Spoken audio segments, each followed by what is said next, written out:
मोनसे गोजोनथाव खौरां कक्राझार सहरनि जेडी रडजों नांजाबनाय सुदेमपुरी गांजेमा बाजाराव थानाय आइ आफा मेडलाइफ बिएम हस्पिटालाव बेराम सोखानो हानायनि गोबां खाबुफोर दङ।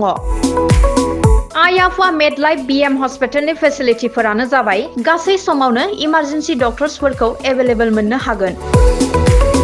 Medical laboratory, pharmacy, paediatrics, medicine, gynaecology, radiologist, surgery, dental, cardiology, gastroenterology, urology, dental x-ray, play area, x-ray, sonography, operating theatre, ICU, NICU, PICU फोरनि डक्टर्सफोरा एभेलेबल दङ।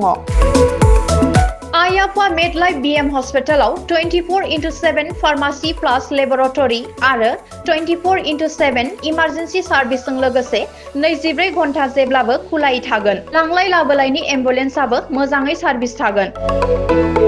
आइ आफा मेडलाइफ बिएम हस्पिटालाव normal delivery, C sections, gall bladder stone, kidney stone, appendix, हार्नियाफोर बेमार जानायफोरखौ operation खालामनायनि एभेलेबल सुबिदा दं।